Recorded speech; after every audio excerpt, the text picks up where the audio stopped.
Good afternoon. Welcome to the University of Illinois at Chicago. My name is Mike Pagano. I'm the Dean of the College of Urban Planning and Public Affairs. The Great Cities Institute is one of our key research centers in the college, and we're delighted that you are all here this afternoon. This is one of the great events. I don't think you'll see a stellar panel such as this in many places, so we are, I think, all beholden to the Great Cities Institute for putting this on. This seminar is tied to the university's Great Cities commitment to improve the quality of life in Chicago, the metropolitan region, and cities throughout the world. And in fact, the strategic plan of just 2 years ago talked about the Great Cities Institute's strategic vision as one of making great cities great. And to understand what makes great cities great, we're challenged to examine all facets of the city, not just the successes and headliners. I think we're all familiar with the fact that per capita income is increasing, unemployment is decreasing, housing prices are starting to rise again, people are beginning to find jobs, there's more optimism, and whenever we hear statistics like that, we're hearing statistics that speak to the average. We're speaking to the average city, we're talking about the average household, and what's important about this panel today is we're going to be talking about poverty in America and multidimensional strategies to end poverty. I don't think there's more lofty a goal than to ending poverty. But poverty is that part of the normal curve that is not the average. It's below the average. And how are those who are affected by the growth in the economy, how do they cope with and how do they adapt to the changing circumstances? What are their challenges, what are their barriers to opportunity and success, and what are their potentials? And how can we as a society come together and lift all boats and raise all neighborhoods and raise all people to their potential? And I think we will hear a lot of that from this panel today. I get to welcome, but I also get to introduce the first speaker, who is the Great Cities Institute director. Over the last 18 months, the Great Cities Institute has been led by a former elected official, not from Illinois, but from New Mexico, from Bernalillo County. She was a community organizer, a community developer, an activist, and from our perspective, an outstanding academic. Professor Teresa Cordova is the director of the Great Cities Institute, and she's formulated, I think, important programming to push our thinking of the Great Cities Institute's commitment to what makes great cities great. Today's panel is part of her vision of the impact of GCI on what makes great cities great. With that, Teresa, welcome.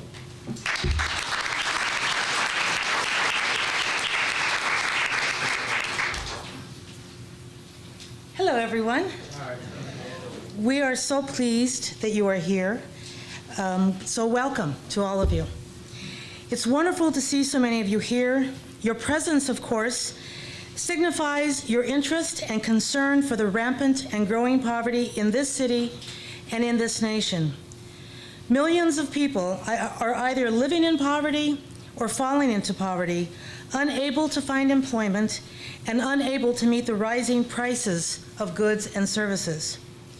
According to Stanford University's 2014 Poverty and Inequality Report, quote, if an overall assessment is to be had, it is that the country's economy and labor market remain in deep despair, whereas our various post-market institutions, such as safety net, educational institutions, health institutions, have a mixed record of coping with the rising poverty and inequality that has been handed to them by a still struggling economy and labor market.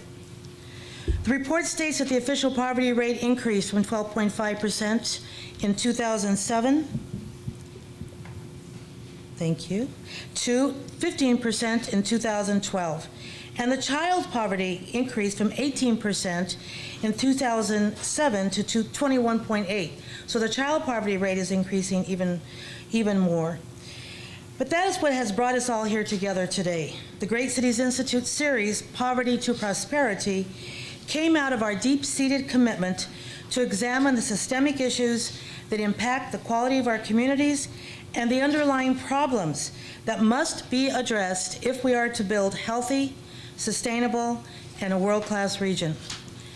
One of our key objectives at GCI is to serve as a portal for the University of Illinois, UIC, and create an exchange between our intellectual and human capital with the communities we serve, and to build solutions regarding a range of issues from infrastructure, healthcare, education, economic development, jobs, and transportation, to what we will be addressing today, the underpinnings of our nation's growing poverty rates.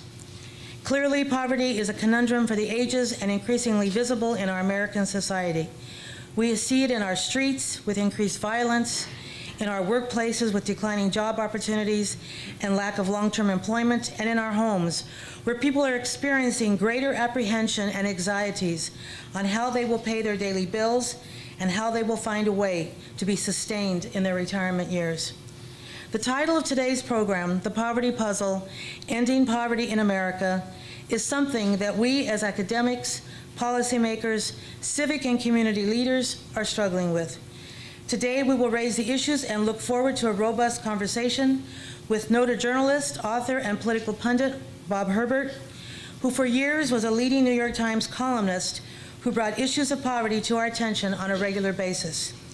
Mr. Herbert's remarks will focus on national poverty trends and will be followed by a panel of leading civic and community leaders, including John Bowman, President, Shriver National Center on Poverty Law, Will Burns, Alderman, the 4th Ward, City of Chicago, Sol Flores, Founding Executive Director, La Casa Norte, and Howard Tolman, CEO, 1871. And you can find bios in your folders. The panel will focus on the local impact of the national landscape, and then we will take questions from the audience. With that, I'm very excited to introduce a man whom I have had enormous respect for over the years, Bob Herbert. Bob is besides being a really nice guy, Bob is a distinguished senior fellow at Demos, a research and policy center in New York. From 1993 until 2011, he was an op-ed columnist for the New York Times, writing twice a week about politics, urban affairs, and social trends. Previous to that, Mr. Herbert was a national correspondent from NBC News, where he reported regularly on the Today Show and the NBC Nightly News. A founding panelist of Sunday Edition, a weekly discussion program on WCBS TV, Mr. Herbert was also host of Hotline, a weekly hour-long issues program on WNYC TV. Prior to that, Mr. Herbert worked at the Daily News, beginning in 1973. He has won numerous awards, including the Meyer-Berger Award for coverage of New York City, the American Society of Newspaper Editors Award for distinguished newspaper writing, the David Nyan Prize for the Shorenstein Center at Harvard University for excellence in political reporting, and the Ridenour Courage Prize for the fearless articulation of unpopular truths. He is a trustee of the Schumann Center for Media and Democracy and a member of the board of directors of the New Press. Mr. Herbert is the author of Promises Betrayed, Waking Up from the American Dream, Times Book 2005, and is currently at work on a new book, Wounded Colossus, to be published by Doubleday in 2014. With that, I ask all of you to give a big round of applause to Mr. Bob Herbert.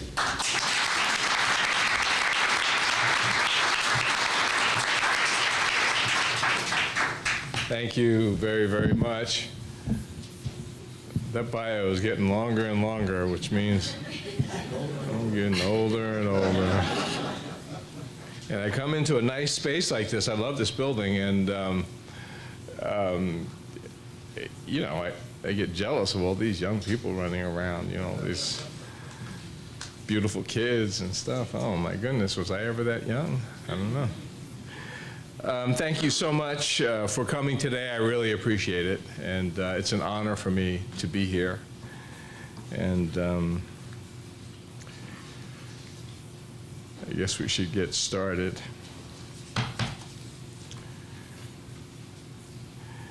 You know, I came out of New York. I flew in yesterday, and I've been complaining about how long and cold this winter has been. I came to Chicago.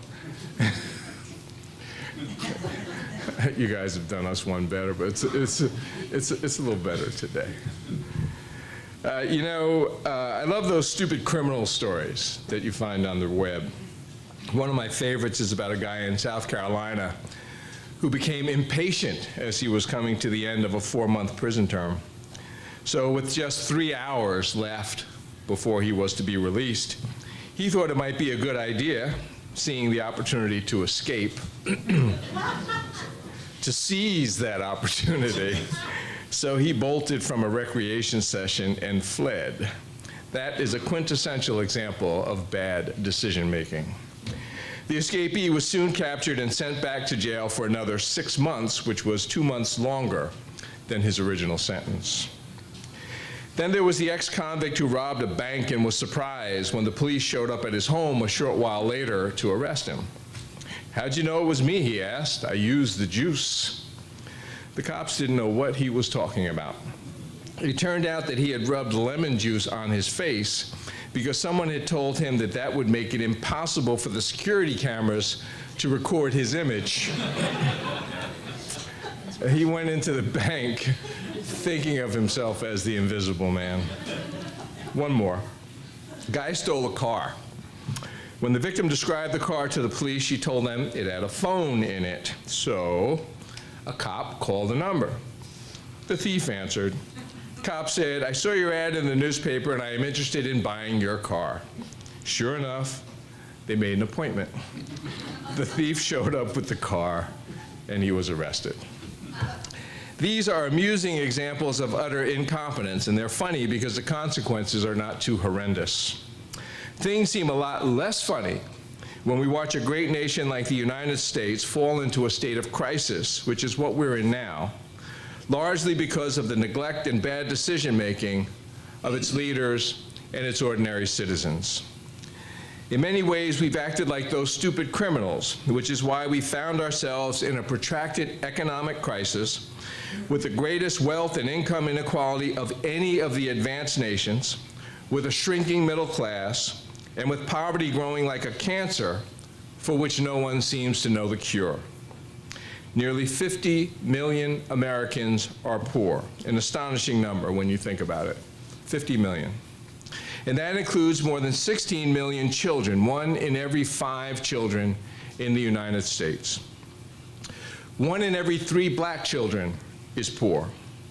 And as many as half of the poor children in America are growing up in what we call extreme poverty. And that means an annual income of $11,700 or less for a family of 4. Imagine trying to make it on 11 grand. That's destitution. The extreme poor are the folks who will eat 1 meal a day instead of 2 to conserve food. They're the ones who can't even think about getting dental work done. They're the ones, and I've covered this so many times over the years that I've lost count, they're the ones who, when their children die, they can't even afford to bury them.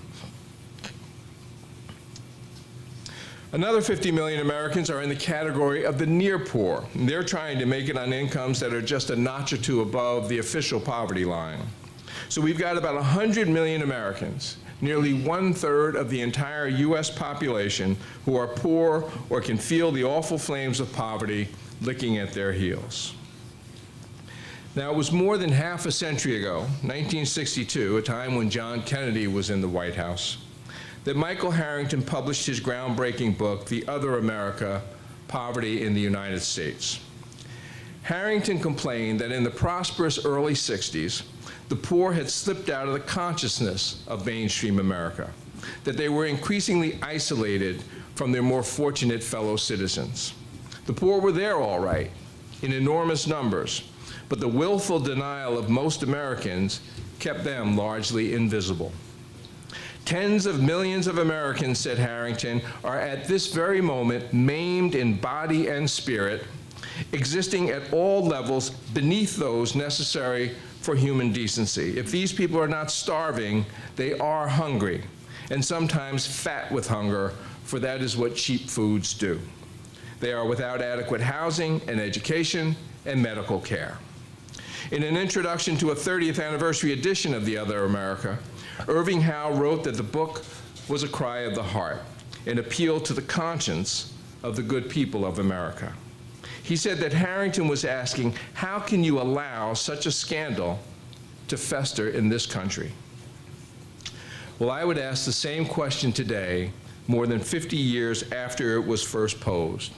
How can we allow this scandal, this kind of scandal, 50 million poor people, nearly 100 million people poor or near poor, how can we allow that scandal to continue to fester in the United States of America?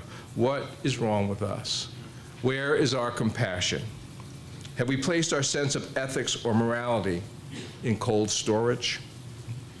Millions of our fellow Americans are going down for the economic count, and most of America is more interested in the clownish comings and goings of their favorite celebrities. I turn on the news, this is the truth. I turn on the news and I find out that somebody smelled weed coming from Justin Bieber's tour bus. And Beyonce doesn't really want to be friends with Kim Kardashian. Can you believe it?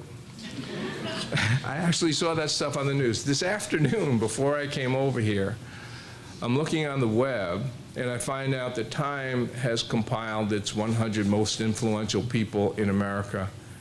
And the cover person on that issue of Time magazine is Beyonce. So, you know, you talk about being out of step. I'm not even in the same race with these folks. I've lost sight of sort of the career of journalism as I've known it. So poverty, which is an absolute crisis that has gripped a substantial portion of the United States population, when you turn on the news on television or you look in the newspaper, you see hardly a word about it. We've lost our way in this country.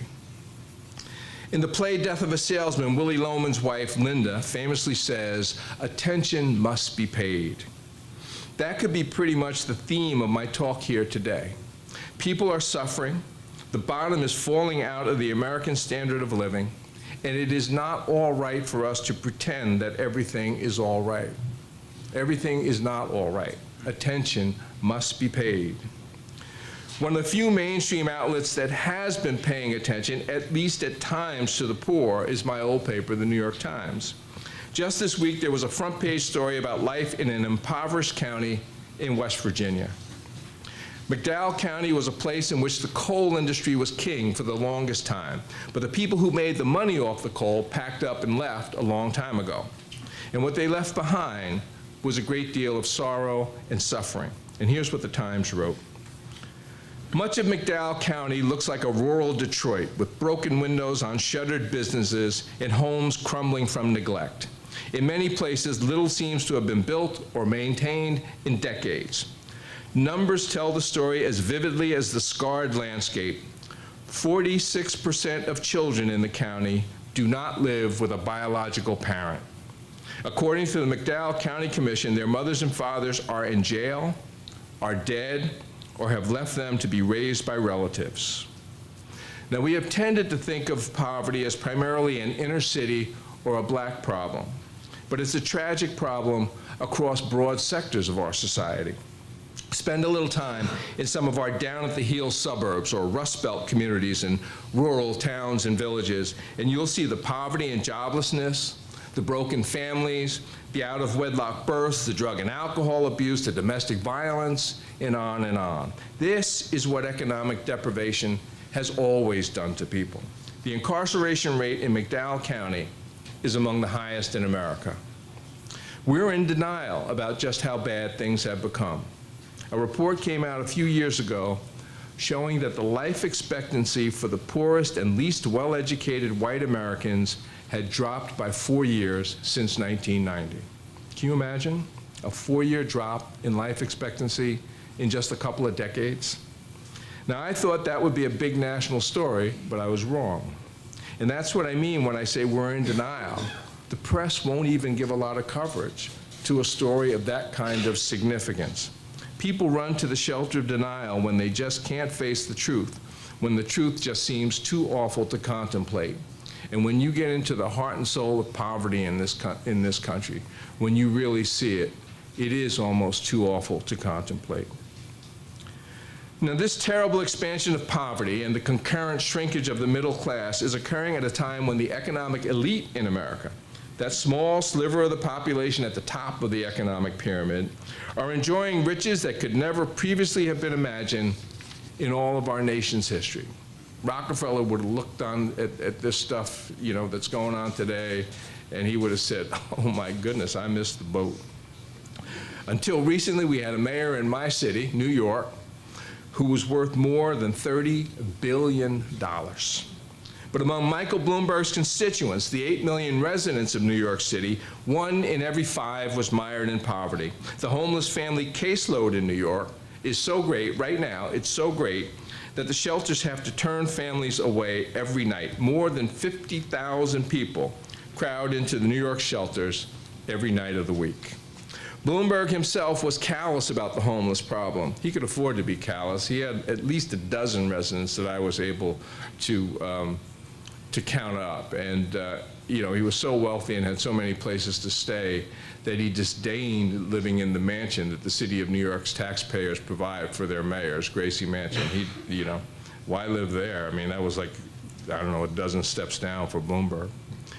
Anyway, he was very callous about the homeless problem. One time on his radio program, he said sarcastically, this is a quote, "You can arrive in your private jet at Kennedy Airport, take a private limousine, and go straight to the shelter system and walk in the door, and we've got to give you shelter." Now, I'll leave it up to you guys to imagine how many people in New York's homeless shelters have private jets. About the time that Bloomberg was making his cavalier remarks about the poor, I was writing about the real life of the poor for my book, which was once going to be called Wounded Colossus, but Doubleday said they can't sell a book called Wounded Colossus, so now it's called Losing Our Way, which I think is like, never mind. In any event, it's coming out in September. Buy that book. One of the people I interviewed for this book, whatever it's called, was a teenager named Jessica Gallardo. And her immediate goal was to graduate from high school, which is a modest objective for most youngsters, but it was a very heavy lift for Jessica. She was a senior at a school for struggling teens in Brooklyn, and her family was very poor. She had to work full-time to help with the rent, and when she described her job to me, it sounded at times like a scene out of a Charles Dickens novel, and at other times, it sounded like an episode of I Love Lucy, to tell you the truth. She worked from 4 to midnight at a company that sold baked goods to restaurants and grocery outlets. Jessica's job was to lift loaves of freshly baked bread from a conveyor machine and box them for delivery. She and several other workers would do that for 8 hours straight, and we have no breaks, she told me. I said, what if you have to go to the bathroom? She said, you can only do that if another machine is not busy because somebody else has to come and take your place so you can go to the bathroom real fast and come right back. We don't get any breaks at all. If you want to eat, you have to work and eat at the same time. So me, personally, I don't eat. I just keep boxing the bread, boxing the bread. If you stop lifting the bread out, she said, the machine will get full, and then it will get backed up, and the bread will get all crushed like garbage, and the managers will get mad.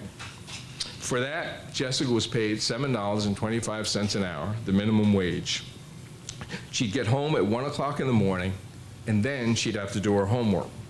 Most of the time, she was hungry, and she complained that when she got up in the morning, there would be breadcrumbs all on her bed, because she was so tired after going to school all day and working all night that she was too tired to take a shower before she went to bed.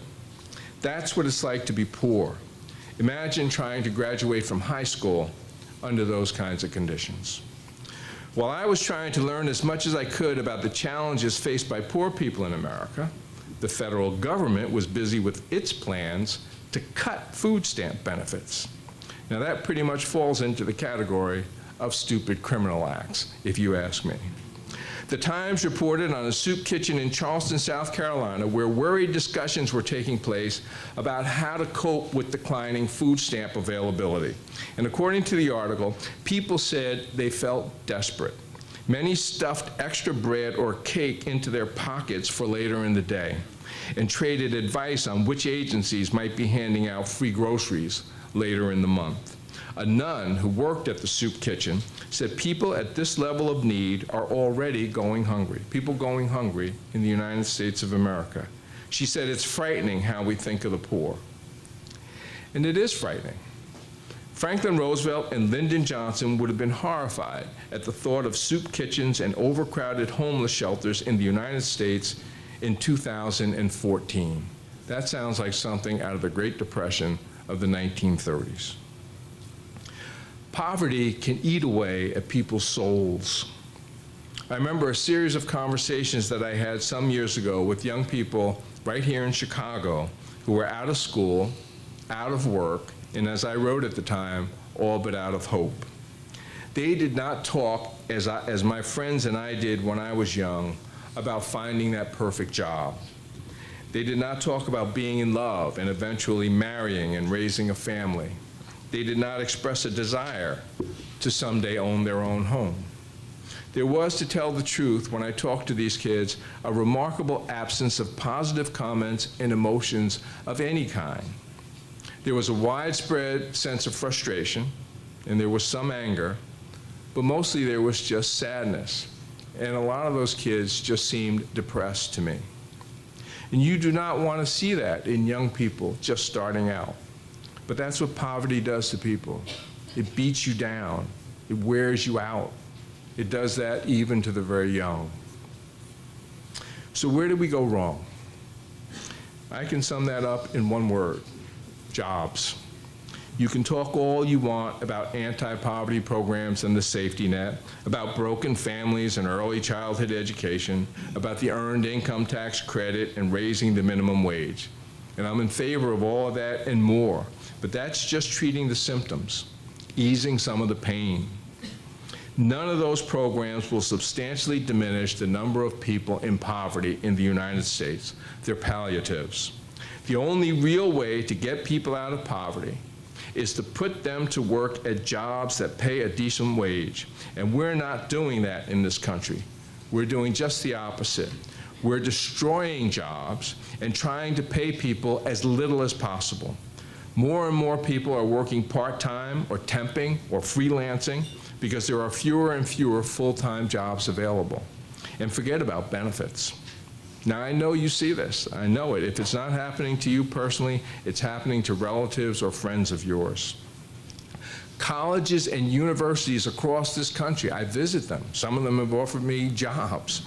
Colleges and universities across this country are increasingly relying on adjunct professors who are paid what I think are embarrassingly low wages. And in my business, journalism, people are writing stories and posting them online for a pittance or for nothing at all. Look at all the unpaid articles on the Huffington Post. Can you imagine? I mean, I never thought in my career about writing a newspaper article and not being paid for it. It wasn't something that ever occurred to me. And now, not just kids, but people middle-aged and older do that routinely.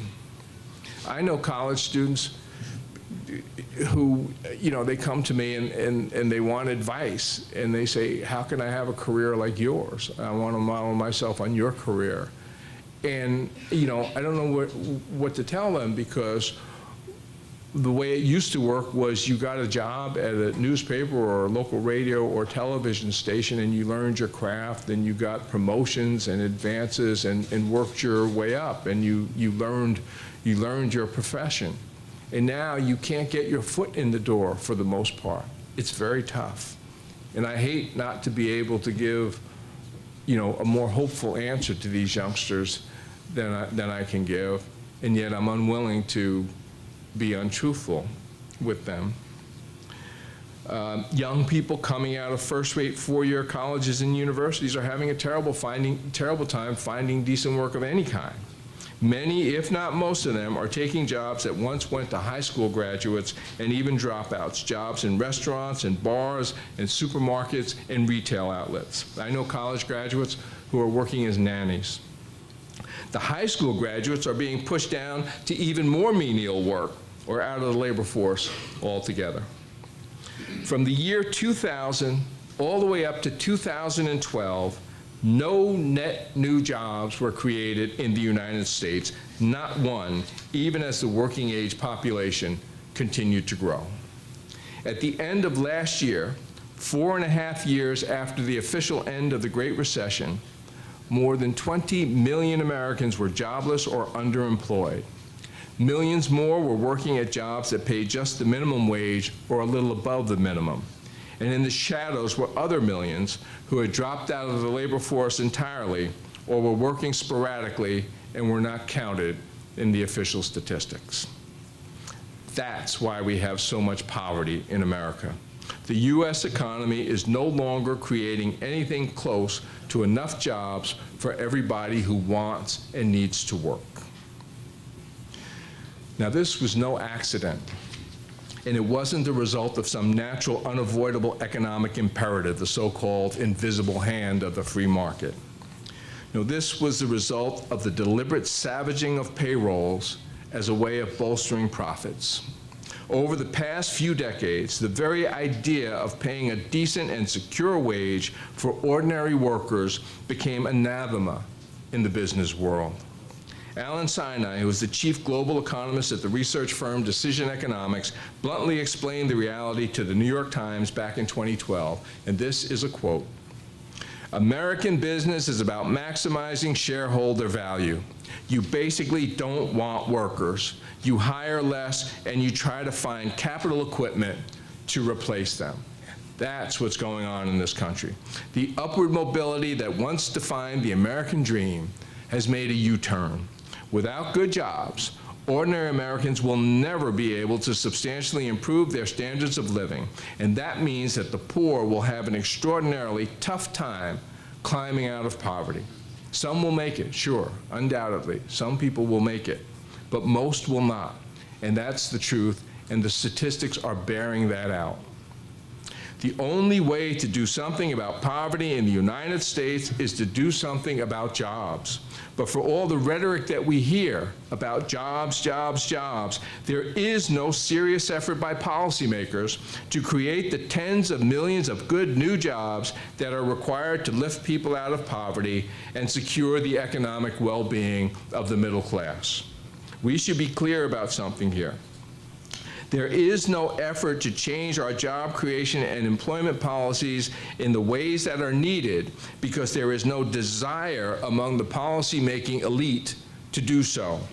The jobs crisis is inextricably linked to the crisis of inequality that is the defining aspect of life in America today. Creating good jobs for the vast majority of Americans would take money and power away from the folks who truly rule our country, those in that tiny segment at the top of our economic pyramid.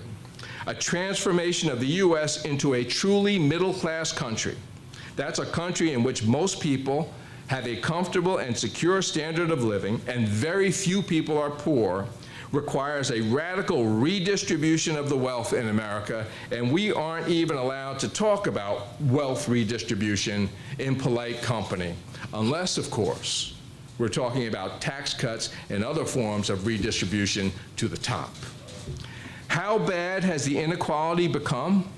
In the first 3 years after the so-called recovery from the Great Recession, the top 1% of Americans took home 95% of all the income gains. 95%. That's just about everything. When Bill Moyers interviewed former Labor Secretary Robert Reich about this, Moyers said, "The figures are so startling, I had to shake my head in disbelief when I saw them." That's income. Now consider wealth. Ordinary Americans have very little of the actual wealth in this country: stocks, bonds, securities, savings, home equity. The apparent affluence of the middle class, such as it is, rests largely on debt. The top 1% of Americans have 43%, that's almost half, of all the nation's wealth. The top 1% has almost half of all the wealth in this country. And the bottom 50% of the population is left with truly a pittance, just 1.1% of the wealth. Think about that. Half the population is dividing up just 1.1% of all the wealth in America. That's obscene. In that atmosphere, the poor do not stand a chance. So we're in a fix here. The people at the top have almost all the money, and they also have almost all the power. The rich use their wealth to acquire more political clout than anybody else. Here's what Professors Martin Gillens of Princeton and Benjamin I. Page of Northwestern wrote about the political power of the very wealthy. Quote, "The central point that emerges from our research is that economic elites and organized groups representing business interests have substantial independent impacts on U.S. government policy, while mass-based interest groups and average citizens have little or no independent influence. In a nutshell, the game is rigged to favor the rich. What we need, of course, is to change our national policies, including our tax laws, to establish investments and initiatives that would create tens of millions of well-paying, secure new jobs. But that amounts to redistribution, and we're not even allowed to talk about that. As you can see, this entire situation is perverse. And I'll tell you, if we continue to follow this path, we will continue to see more and more impoverished Americans. That is a guarantee. Now, I don't have a 10-point or a 12-point plan to solve this problem. There is nothing even approaching an easy fix. You can elect a Democratic president, you can give the Democrats control of both houses of Congress, you still won't change the basic equation.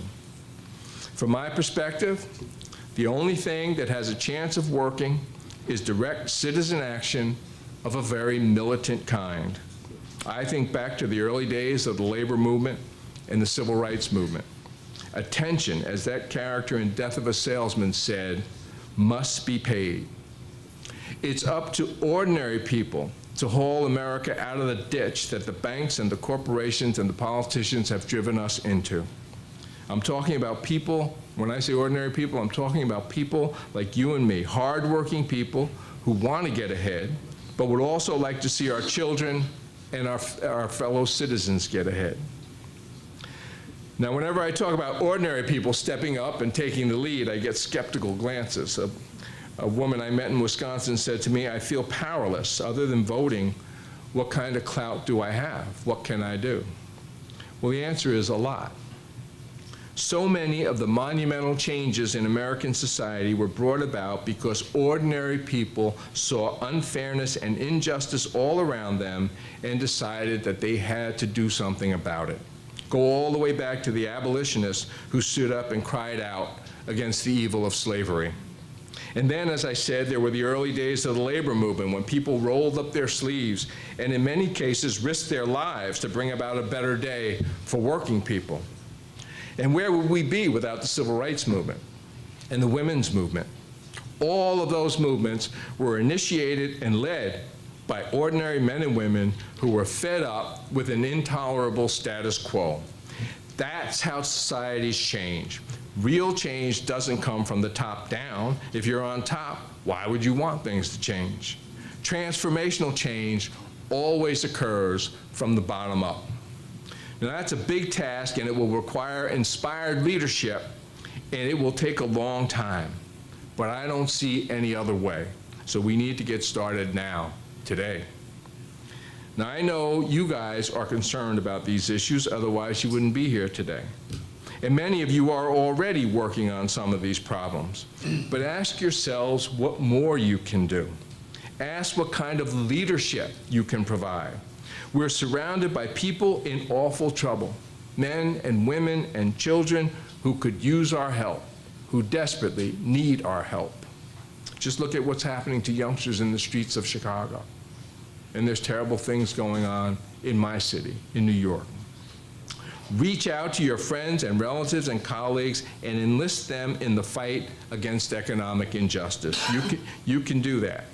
Learn the ins and outs of organizing. Organization is critical. It's just absolutely, unbelievably important. The poor are not organized, and that's why the poor get stomped on so often. Organization is crucial. Now, this is no hopeless quest, so don't think of it that way. Don't think that this is just too big a problem, that there's no solution, that like that woman in Wisconsin, you feel that there's nothing you can do about it. That's not true. We've had tougher fights than this in the United States. We've had much tougher fights than this, as a matter of fact. The odds against the pioneer labor organizers and the earliest leaders of the civil rights and women's movement were truly immense. They weren't even taken seriously at first, and yet they succeeded until recent years when the economic elite decided they would stop the great progress that was made in this country and turn back the clock. Personally, I can't bear the thought that we might let the forces of unfairness and injustice prevail. I can't bear the thought that we've become so complacent that we'll let sustained attacks on the poorer classes in this country go unchallenged. There comes a time when you have to stand up and say, enough is enough. So step up, speak out. You guys, do it. Speak out, organize, protest, demonstrate if you have to. Do whatever you can. Do whatever you have to do. These issues are that important. It's not just poor people who are at risk here. It's the entire idea of an egalitarian, upwardly mobile America. That's the America we claim that we want to have. That's supposed to be what America represents to all of its citizens and to the rest of the world. Don't let the bad guys take that America away. Don't let the bad guys destroy all the great things in this country. Whatever you do, don't let the bad guys win. Thank you very much.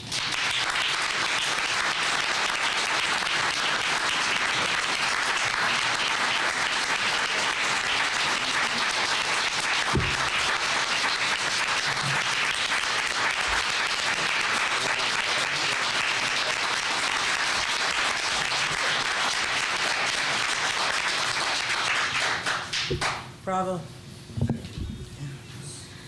Okay, we're touched at the soul here, and we're not going to let the bad guys win. We're the good guys and gals here. So one of the things that was so important, I think, about your presentation, Bob, is tying it to sort of the larger contextual issues of how the economy works, in a sense, right? And that so much of this is so systematic and so deeply embedded in how we approach the pursuit of profit, for example, and what we think ought to be sacrificed in the name of profit. Let me turn first, if I may, to John Bowman. John, we know that the Shriver Center has worked for 40 years on issues of poverty, and its focus has been both to support systemic change through the legal system, as well as provide tools for advocates to protect the rights of our nation's most needy. After hearing from Mr. Herbert on the employment challenges facing the nation, how do we in Illinois, this region, and in the third largest city in the country, address the growing inequities and loss of employment? What do you think our policymakers need to focus on to turn the tide? That's an easy question. Yeah, and this is one of my better slides.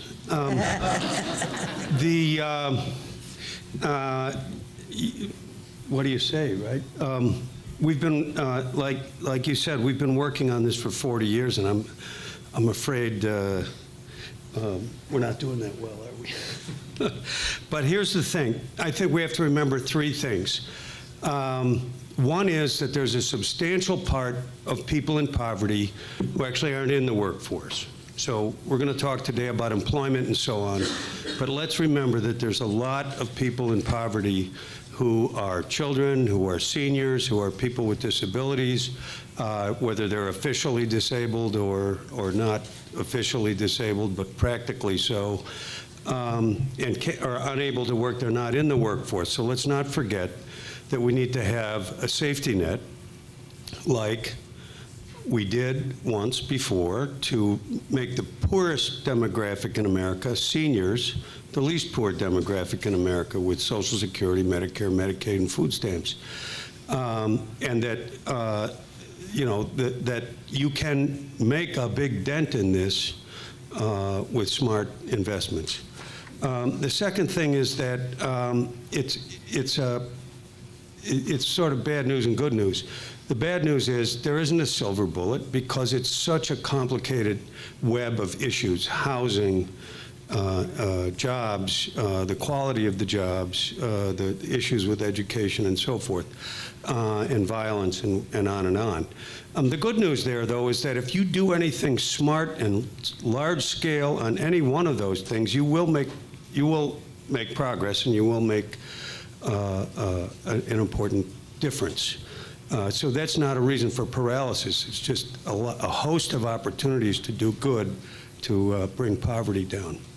And then the last thing I would say of a general nature is that, and this fits with the inequality theme from Bob's talk, and that is you have to have a strong public sector in order to have any kind of a chance to make a dent in poverty and in the economy in general, and to create jobs for that matter.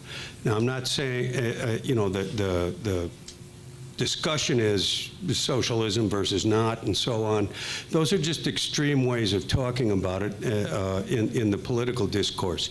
You have to have, in a market context, you have to have a strong public sector in order to have a strong economy, to create jobs, and to make the kinds of investments that have to be made and can only be made by government to make the big dent on all these issues that play into poverty and joblessness for the people who are in the workforce and for the people who aren't. Well, what a nice segue for you, Alderman Burns. What tools do you think can government bring to the table? And are there solutions to address some of these employment issues? Yeah, so I definitely think, I hope this sounds okay there, I definitely think that there are solutions, and a lot of them I think deal with taxation, which as a politician, most politicians don't want to talk about, but if you look at what's driven inequality in the United States over the past 40 years, a lot of it is driven to CEO pay. Right? I happened to read the Sunday New York Times and looked at the business section and saw what some of the largest CEOs were making in the United States.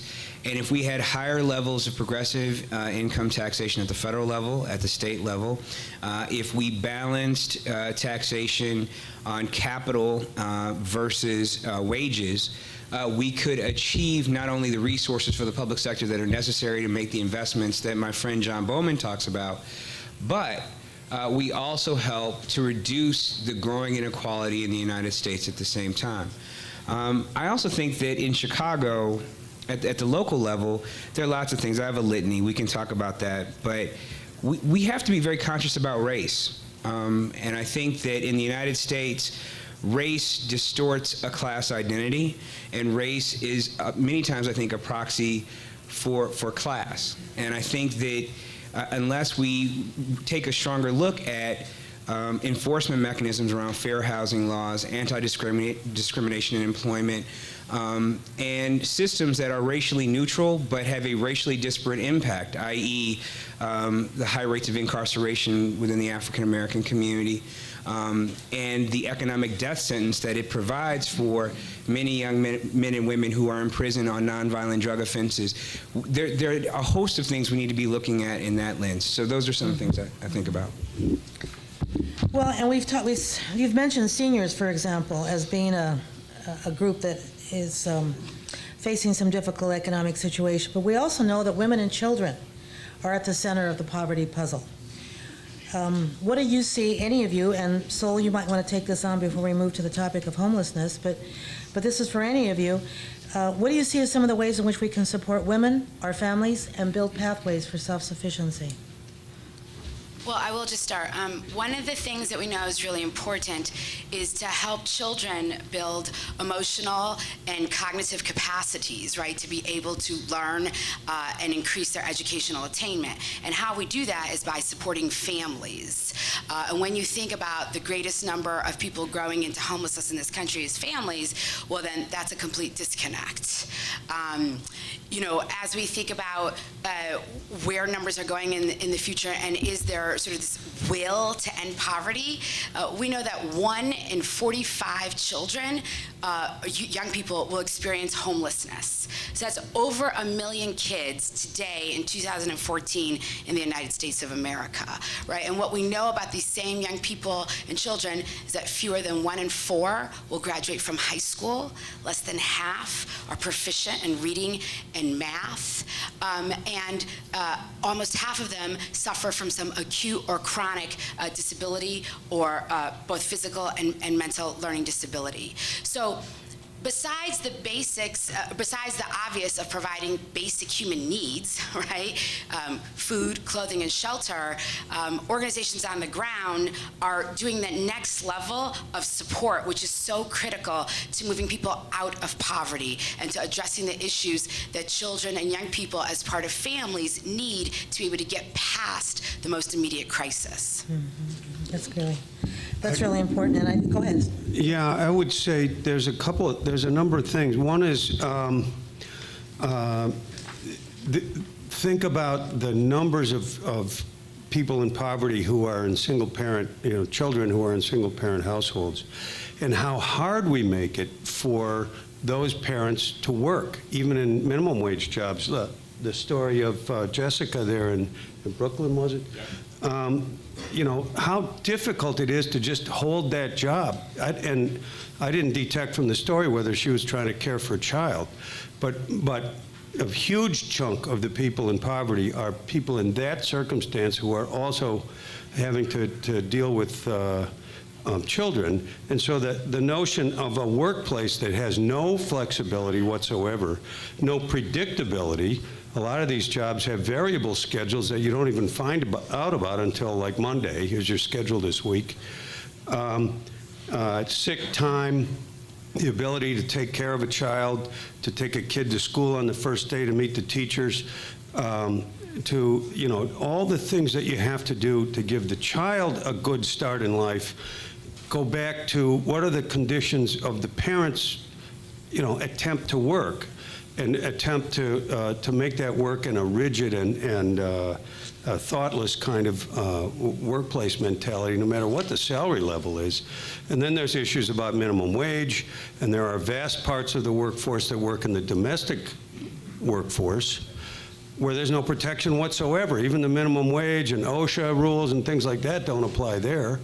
Overtime, you all know that because you have people who care for your children and your parents. I do too, right? I feel a little guilty about this. The workplace I provided in my house. So there's a lot to think about here in terms of how do we make the parents successful in the workforce and also making it possible for their child to have a successful start in life. So, Howard, we are really thankful that you're here joining us, and we wanted you to be, particularly because of your role with the private sector and job creation. We know that prior to building 1871, you worked with others to build successful vocational school training. So maybe you could talk a little bit about job creation and the relationship between training and job creation. Well, I'd actually like to start with sort of a different issue. We heard about sort of the stupid criminals thing. I think we're all familiar with a different idea, which is that the kids are smarter than their parents about technology. And one of the things that we're working on is to try to figure out how to get educational resources. Nothing today, every business in the world is migrating from analog to digital everything, and that means video. By 2017, 3/4 of the entire internet use will be video. The question is, can we use those video tools to provide educational preparation that actually leapfrogs the parents into every home in the city of Chicago, into every home anywhere? And when we hear things about the digital divide, and when we hear things about a lack of connectivity, that's really an old story. We don't believe that exists today. If you go to virtually any home, there's going to be a connected device. And so the trick is, and we're beginning to do this with Comcast, with Microsoft, every home has a game machine, lo and behold, a Xbox or a PlayStation or a phone or a tablet, or a second generation or third generation computer, which might have in the recent past not been very useful, but with the cloud, with the ability to deliver new content into every one of those homes, what we're focused on in part is how do we prepare the kids for school the next morning?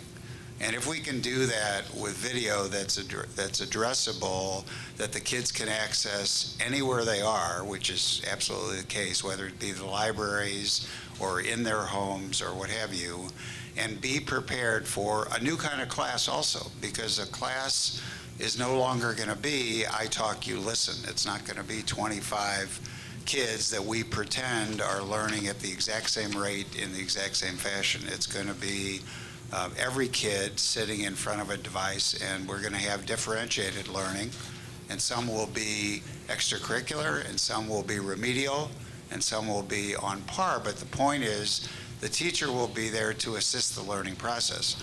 To get ready for the learning process, for that interactive experience, the night before, we envision a world where the kids will see a video that will help them understand what's going to be discussed. Now, the problem in a lot of these homes, it's not just a single parent, it's that there's not an environment for studying. There's not an environment for focusing on education at all. And so when you talk about constant connectivity and learning anywhere and everywhere, we have the prospect to bring these educational resources to everyone. And that to us is number one in importance.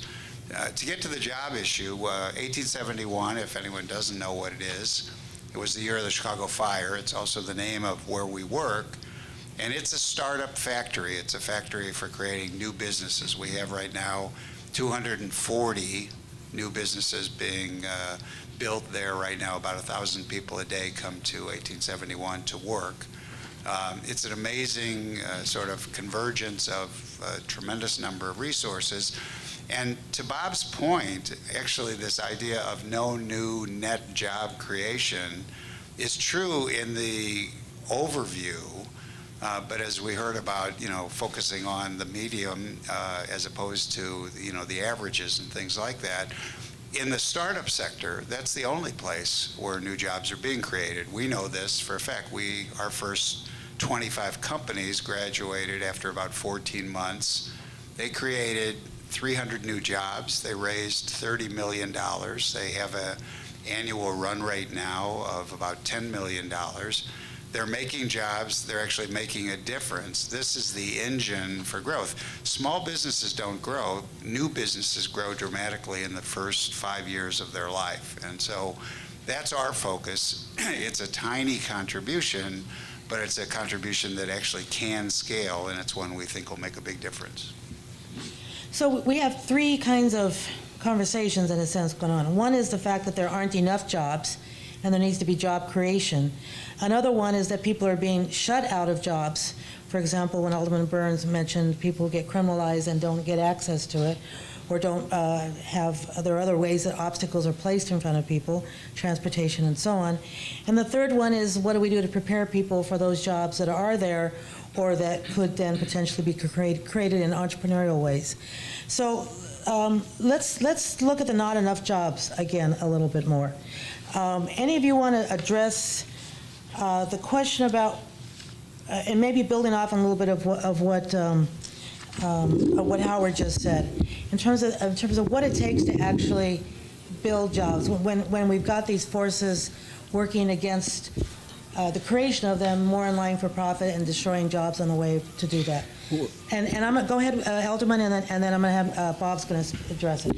Well, I think the idea of creating new companies and using cities as centers of innovation where people with great ideas can come together and work with other people with great ideas and create companies makes sense. That's why people live in cities in the first place, is to be around other people, share ideas, and build.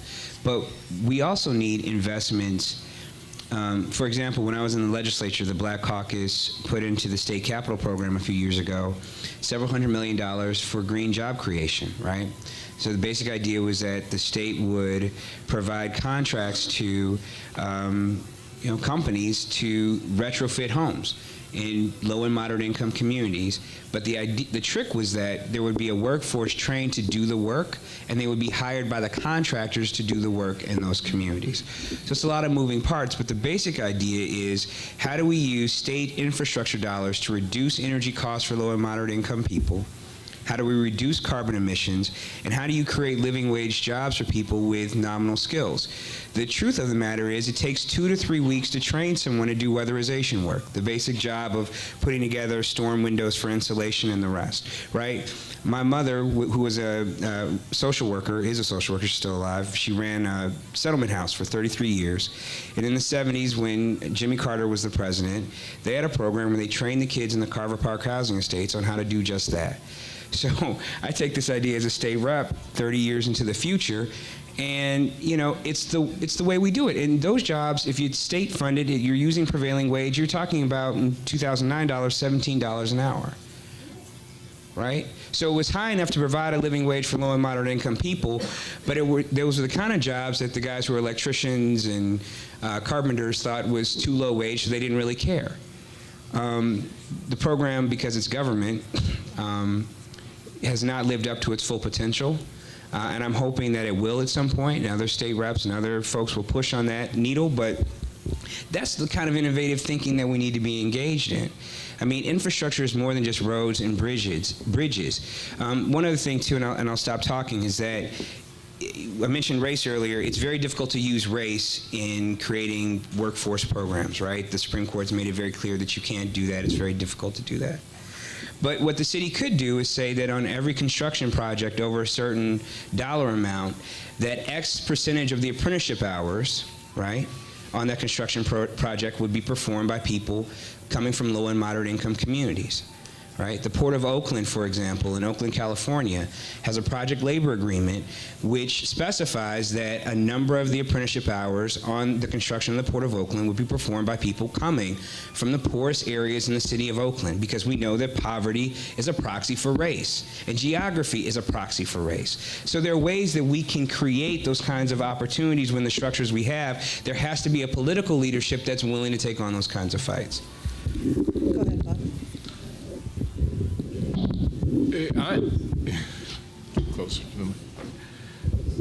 I am fully in accord with most of what's being said here, although my focus is much more obsessively on jobs, and especially if you're talking about poverty. But this idea of weatherizing buildings, I mean, I think that that's so important. You can put people to work on that really quickly. We ought to be weatherizing every building in the United States of America. I heard that there's global warming going on. So let's just do that. But another point that was made a few minutes ago was that the only folks who can make these kinds of investments is the public sector. I mean, it's got to come from government. So you have to raise this money that's going to make these investments and create these jobs, and that's another thing that we need to be focused on obsessively. So you start doing public works. I absolutely agree with the idea of infrastructure is more than just roads and bridges, although we need to be rebuilding roads and bridges too. But we ought to be building affordable housing in this country. I mean, you have people who are working hard for a living every day, people who have jobs, who can't find decent housing. Let's put people to work building affordable housing. You can have 20th century versions of the WPA and the old CCC. You can put people to work in the cities on literacy efforts. People need child care. We should be building new, more modern schools in this country.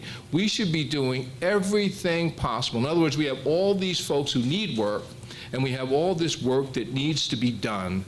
We ought to be doing everything possible to be bringing those two sides together.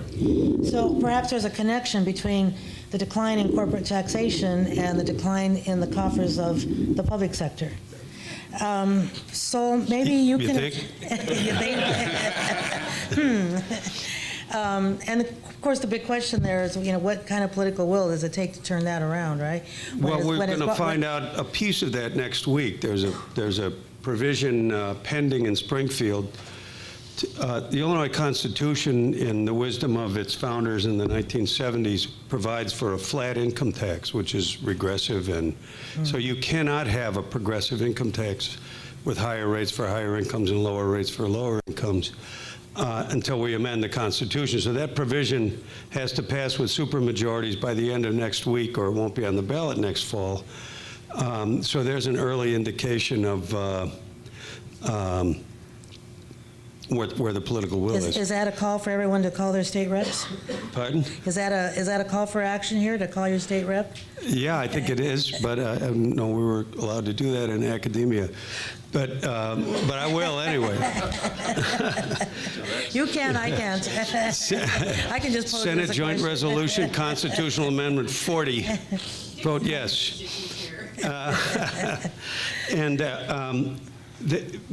A lot of this, as Howard was describing, can be done in the private sector, but that requires public attention, financing, capital dollars, investments in things like, yes, Obamacare, because what keeps so many entrepreneurs in dead-end jobs that they don't like? They need the health insurance, right? Now they can get health insurance, right? It may be better or worse or whatever. You've heard about some of the issues there, but it's there. It's not a barrier anymore to somebody who wants to start their own business. And we know there's money to be invested. They're holding on to it right now. Right. So maybe you can pick up on this idea of building home, putting people to work to build houses. You deal a lot with folks who are homeless. Yeah, that would be great. We'd love to do that. I think one of the points I want to make as well is this idea of dispelling the myth that affordable and subsidized housing is bad. That's something, even as, Bob, you talk about that as a solution. One of the things I get to do is serve the city on the Zoning Board of Appeals. And one of the things we get to do on this commission is sit with folks in neighborhoods and hear they may want to build affordable housing or housing that works with homeless people. And then we get to hear the people on the opposition, or what we call NIMBYs. So folks who don't want this in their backyard. And they get to actually have a conversation. As commissioners, we get to decide what's the best proper use of land. So we don't get to decide on what's the best proper use of ending poverty, what's the best proper use of what's a human right in this country, what's the best proper use of serving all citizenry in this great city. We get to say, is this the best land use, right? So there's not much, there's still a lot of fight and challenge around affordable housing development in the city. And here's the other thing we want to say and make it very clear, is that you can look at the data and you can see that subsidized and affordable housing is so much less expensive than prisons, than shelters, and than foster care, right? And we have cases every single day with young people that we work with. We took them out of shelters, we took them out of living on the street, and we put them into subsidized housing. And then we went back and saw how much Medicaid they were using in emergency care systems, right? We saw it went from thousands of dollars, 6 figures, to something like $25,000 a year to house someone and provide them with basic support services. So we know it's definitely a formula that works, affordable and subsidized housing in this country, but there's still not the will to truly understand it. Do we think it's important to build it? Yes, absolutely. We should not be building more shelters. Now, I say that and I'm a shelter provider, right? But we don't want people to stay and languish in shelters. It's important that we critically have that safety net, but we also need to have the will, the resources, the policies in place to build housing that's fit for everyone. We know that having cities and neighborhoods with mixed income levels are the best type of neighborhoods for families and people to live in as well. As Howard's getting ready to speak, those of you who want to ask a question should start preparing yourself. We have a roving mic, and she will come to find you to give you a chance to ask your question or make a comment. Go ahead. So Howard. I was just going to say a couple of things in terms of a slightly different way of looking at how government can help. When we talk about building inexpensive housing, affordable housing, the requirements could be varied. And, at some point you have to sort of take a look at where is someone living or not living today, and would it be a better solution to build halfway there in a way we could afford and make it possible and actually achieve it?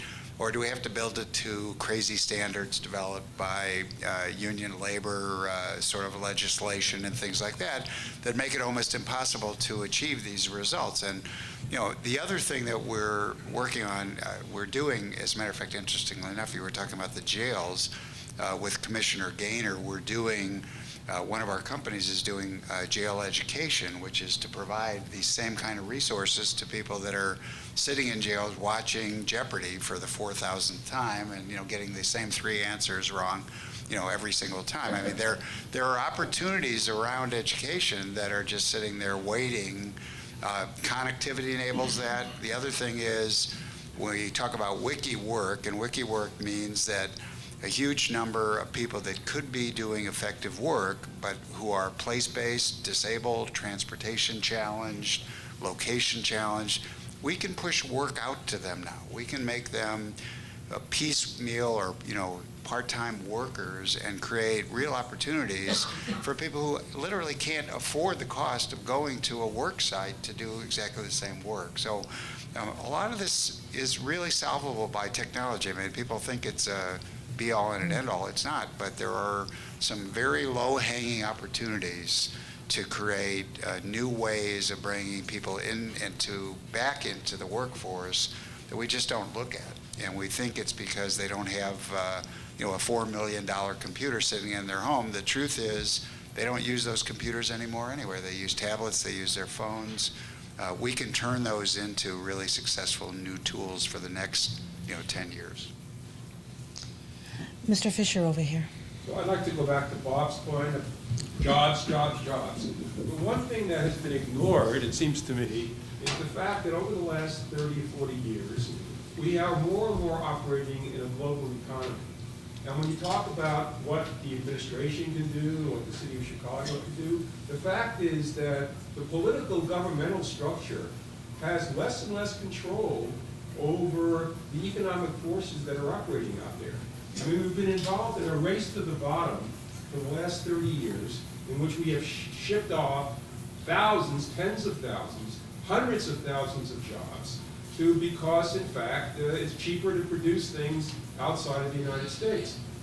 That's why I think what Howard is trying to do here, we have to create an economy which makes us competitive with the rest of the world. If we are competing with China, we are competing with India, we are competing with Europe, we're competing with South Korea, and it seems to me we have to think of that context as we think about what kinds of strategies and what kinds of programs we need to embark on to address the issue of employment. So I'll take that as a question, Okay. even though it wasn't a question. And I'll refer to Tom Friedman. And one of the things I was going to respond to in terms of Bob's comments was this idea of creating jobs for ordinary people. Well, Tom Friedman would say ordinary and average is over.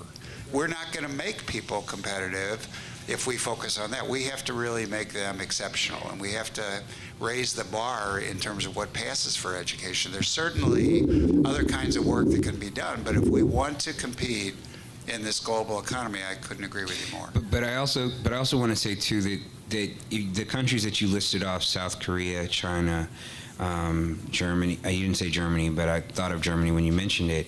Those are all countries that invest heavily in their public sector and education, where they spend significant resources on education and infrastructure and all sorts of other things that helps their countries compete globally, right?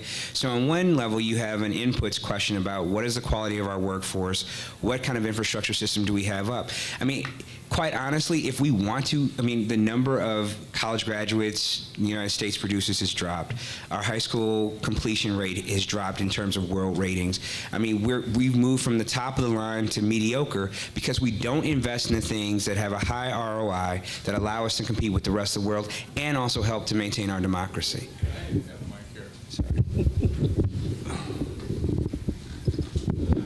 With all due respect to Tom Friedman, This idea of it's a globalized economy and we can't compete, I mean, what are we talking about? Let's give some more to business so that the CEOs can rake in more money. We've got a lot of people in this country, we're here talking about poverty. We've got a lot of people in this country who need jobs right now just to survive from day to day. They got to put food on the table, they got to take care of their kids, they got to put a roof over their heads. We have to do something about those folks, and I'm saying we have to put them to work whether we're in a globalized situation or not. And the question becomes, how do we put those folks to work? And frankly, everybody is not going to have those kinds of technologically advanced either type of education or skills or even an inclination to do that kind of thing that Friedman is talking about. And also, there is a limited number of those jobs. Everybody in America is not going to have those kinds of jobs in 2025. We got to build houses. We have a service economy here. We should stop underpaying the people who are in the service economy. We should stop putting the kibosh on unions in this country. Workers need to be organized. There's all kinds of stuff that we have to do. And the first thing we have to do is decide what kind of country we want. So if you're not going to be an engineer or whatever the type of job description is at Apple, or where Apple underpays its employees, not just overseas, Apple underpays its employees right here in the United States. But if you're not going to have those kinds of advanced technological jobs, are we just going to say, well, we're going to leave you behind? You're not even going to be able to survive? You're not going to be able to pay for your kids? We have to do something in this country. There's enough work to be done across the board to put everybody to work in this country who needs a job. We need the will to get it done. And the power structure as it exists now, which is a power structure that Friedman supports, the power structure that exists now is not going to do that job, which is why I say it's up to ordinary people to organize and put pressure on the government, elected officials, and everybody else to change the way we've been doing things. Well, and that's a particularly important point in the context where some of the quote-unquote narrative is that we're supposed to be anti-government, that government is the reason why we're experiencing all these problems, right? And so it's sort of the twist of the language is somehow we have to be anti-government, right? Rather than saying what is it going to take for government to work for us, right? And I think that's an important twist on this. Go ahead and let's get another question up front here. It should be working. Thank you, Mr. Herbert, for saying those things. And this is Can you talk it? Not on. we're trying to get somebody to come in and fix the mic. Well, Yeah, now, if Well, we we can't can hear it, repeat I'll the repeat the question. question, yeah. Well, thank you so much for saying that. I think that this whole idea of the civil rights movement, having a new one, we can go back to the Reagan administration 20 years ago. We started rooms on unions. Add to the layer of the joblessness that you're talking about. Let's talk about the number of, I think I heard a statistic this week, there are more people getting food stamps than there are women in the workforce. What about those of baby boomers that have been pushed out of the industry, not because they're not educated, not because they're not leaders, it's because they're old and they're 50. That's and they're right. old and they're being pushed away. Here's my concern, because you're exactly right on the civil rights movement. We have to make a difference, no matter how hopeless it is, how we feel without jobs. How do we do that without a media representing those voices? How do we do that? They're going to repeat it. Okay, repeat the question too as you answer. Yeah, if we're going to have a movement in the 21st century that's the equivalent of the civil rights movement, how do you actually get that going and make it successful without the media paying attention, covering it, you know, and in some cases actually giving it support? I think that there are some things that we worry about too much in this society. We're too obsessed with technology. Technology is not the be-all and end-all or the answer to all things. And we are too obsessed with media. Media are far less important than anybody could ever think. But we have a society where everybody's looking in the mirror and everybody's a columnist on Twitter and blah, blah, blah. It's nonsense.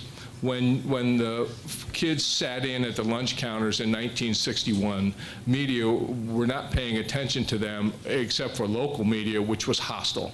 When the women's movement, and I'm old enough to remember all this stuff, when the women's movement got started, the women, the feminists were ridiculed. I mean, they were mocked unbearably. It was really disgusting the way they were treated.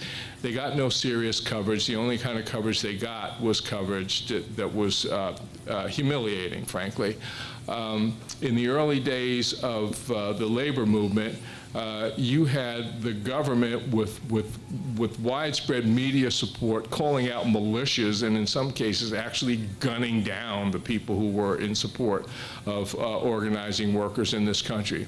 So you have to forget about all that stuff. You have to just focus on what you believe in, what you sincerely think is important, what kind of society you really want to bring about, and then go about doing what you can to take the initial steps, organizing people, fight on this issue or that issue. My preferred issue is jobs. Once you begin to organize and keep up sustained citizen action, eventually, trust me, media comes along because we can't help ourselves. It's like, oh my God, there's stuff happening over here. What is that about, you know? And then, you know, eventually a critical mass is achieved and suddenly media can't stop covering it. The press is like all over. Look at CNN with the missing plane, you know, 24 hours a day for 2 months. You know, there's nothing but stories about this plane. So Occupy Wall Street, look at the attention that Occupy Wall Street got. It was amazing. I'm only sorry that others didn't pick up on the momentum that was created by Occupy Wall Street. People complain that there were not specific goals or there was no legislative agenda or all this other stuff about Occupy Wall Street. I don't think that's the point. Occupy Wall Street put the issue out there on the table. That's why we're talking about the 1% today. Everybody else, the rest of us, should have just hopped on that train and then pushed the issues and started coming up with specific agendas and that sort of thing to move the issue forward. So I think that the press and media in general are much less important than people tend to believe. So the woman in the back here, a question, and then this gentleman far right over there with the pink shirt, and then over here. Go ahead. Okay. Hello. I wanted to say one thing to Mr. Herbert, that all of us who lost our jobs in 2009 really feel we did an immense public service to all of us. I was part of an organizing group here in Chicago, and we read your column every single week, because in the very dark days of 2009 and 10, when our Democratic president was denying that there was an unemployment crisis, as a researcher, I knew what was going on. So we read your column, and you seemed to grasp every single week exactly what we were feeling at every single moment, and I really want to thank you for that. Thank you so much. Appreciate that. Thank you. The other thing I'd like to say is a question. Chicago is ground zero for the unemployment crisis, and so is Illinois. And our media is not educating us about this. We, out of all the cities in the entire country that are the largest population, we have the lowest labor force participation rate. We have the highest unemployment rate, third highest out-migration rates in the state. People are leaving in Florida who can afford to do so. Why are people not activated about this in the federal government? Why do we not hear this on the media and the news? Why are we not being informed? Because unfortunately, I dropped those activities because there is no traction in Chicago. There was no traction on the unemployment jobs crisis because I think people don't understand what's going on here right now. But I'd certainly like to hear what you have to say about that. I am aware of how difficult this sort of thing is, and you know, I see it all over the country, and it's tough. But I keep coming back to the same thing. The movements have to be sustained and they have to be well organized, which means people have to be committed to it, and some people have to work on it almost 24 hours a day. And it can take not weeks or months, it can take years. the civil rights ruling, the desegregation ruling in Brown versus Board of Education was in 1954. It was, I mean, that was a Supreme Court ruling. Segregation in the public schools was unconstitutional. It took not just years, but it took decades to desegregate the schools, and frankly, they're not all desegregated yet. But you have to stay with it. If you don't stay with it, you lose, because the other side is so well organized, so powerful, so well funded. So even though it looks hopeless, you know, you have all these dark days, it looks like nothing is ever going to happen, you have to fight, because ultimately, for a lot of people, when you're talking about employment, it's a fight for survival. So all I can say is just step up your efforts. Even though it looks hopeless, just say, I have no choice, I have to keep fighting. Let me see who else I can enlist to join this fight with me. The gentleman over here. Poverty, actually call poverty, cause of poverty, for those individuals who in the city, when I think about poverty, I think about black families. So when we look at the criminal justice system and criminal justice complex, with a lot of these men being taken away from their community, how can they contribute to their community? I mean, when a lot of them return back, they cannot get affordable housing, things such as subsidized housing, and a lot of them being marginalized and discriminated because of their background. We all think that there's a direct correlation when you look at the black community. Can you repeat the question when you answer it, Alderman? So I think the question is about the relationship between criminal justice policy, ex-offender challenges and reentry, and the ongoing poverty rate affecting the black community. A long time ago, I used to work for the Urban League, and we did a study at the Urban League in 2001 that showed that when African-American ex-offenders came home from prison, they went to the poorest, most segregated, least job-rich communities in the Chicago region. And if that is not a recipe for recidivism, I don't know what is, right? So you've given somebody basically an economic death sentence for the most part, right? So their jobs, ex-offenders are just not going to get. There's been some progress in that front. But then they go back to communities because where's the housing? Where is the housing that they can afford? Where is some of their families? So they go back to the communities that have the least amount of resources. So there are a couple of things. One is that I'm glad the CHA has changed its policy around allowing ex-offenders who are working with St. Leonard's, who are doing a pilot program to allow ex-offenders to enter public housing sooner than previous. So they go through a program with St. Leonard's. They've been tested. It's a pilot program, and hopefully that will expand over time, because if people have housing, then that's one less challenge to recidivism. But the other thing is that there could be some help in terms of leadership in the city to get corporations to take the box off the application for a job. So ban the box is, for those of you who don't know ex-offender policy, if you apply for a job, there's normally a box that says, have you been convicted of a felony or misdemeanor? Normally it's a felony. What kind of felony was it? If you're an ex-offender, once you see that box on the application, you don't apply for the job, because you automatically presume that you're not going to get the job. Now, in the city of Chicago, if you apply for a city job, the box is not on our application. But there are tons of private employers that still include the box on the application. I think that's an area where we could have some leadership from the city in terms of talking with the business community to get them to voluntarily take those off the applications, and do the background checks on the guys, so that if they're a good employee, they have an opportunity to get a job. One of the lawyers in our organization is working on a ban the box bill in Springfield, which is moving. So there may be some good progress to report on that this spring. We're going to take a last question, and I'm going to let each of the panelists sort of say something very quickly to wrap up, and then we have this wonderful reception waiting for us. 2 points of information on jobs. One, people may have followed $150 million that is out there right now around the country for long-term unemployed.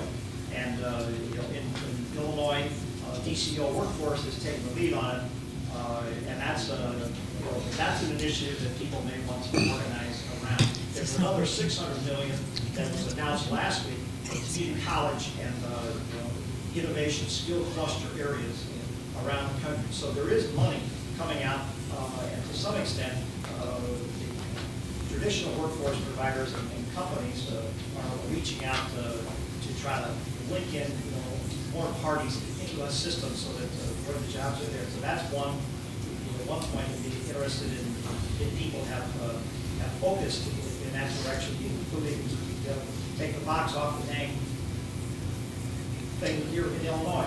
And the second is tomorrow in the city of Chicago, at 4 o'clock, there's a big mock room.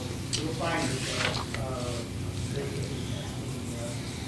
the open fiber providers are going to be filing their kinds of activities to go to 7 innovation zones around the city, including linking fiber to cell towers and things like that. So there's a number of parties that are working in that area, and that could go all 77 community areas in Chicago, not just perhaps the 7-4, one to begin and take that next step. So those are.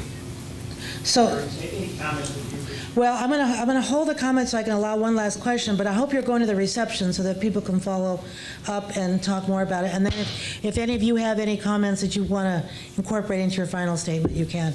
But I want to allow the gentleman in the far back there to get it.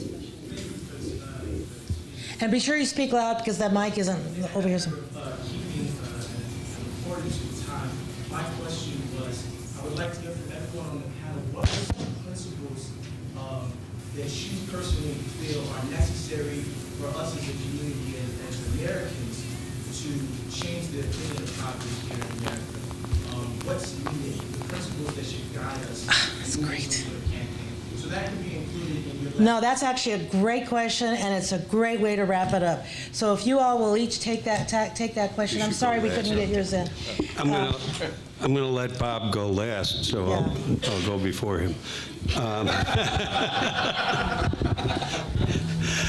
I think we have to win this fight about the role of government and the willingness and the sort of bad word status of taxes.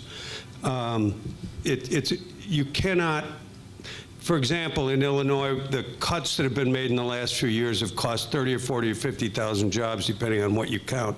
Not government jobs, but just people in the human services sector, people in the healthcare sector, and so on, who therefore don't have paychecks to spend in stores and so forth. So it's an important engine for both the economy and for focused addressing of poverty and for dealing with the inequality by having a more progressive system. So you have to pay attention to that big argument in Congress and in Illinois and Springfield about adequately funding important priorities and raising the money to do so. Okay, adequately funding priorities and raising the money to do so. All right, Alderman Burns. So I guess what I would say is that there are lots of things that need to be done. Some of them are immediate term solutions. Some of them are longer term. And there's enough work to go around, whether it's affordable housing, social services, tax policy, education. There's enough work to go around. And the other thing I would say is that as we work together to fight on these issues, we have to be respectful of each other. Not all of us are going to agree with each other all of the time. And one of the things that happens when you have movements that are based around justice and social justice and they're powered by emotion, sometimes it becomes very easy to create us versus them dichotomies. And I think part of the challenge about dealing with poverty in general is an us versus them dichotomy, a sense of duality. I think in order for us to move forward as a society, we have to recognize that we're connected to everyone and that another person's well-being has a direct relationship to me. And that goes for working together in movements. I mean, we need to respect the division of labor. I may not be the leader of a militant movement that Bob Herbert wants to put together, but maybe I can carry their ordinance, right?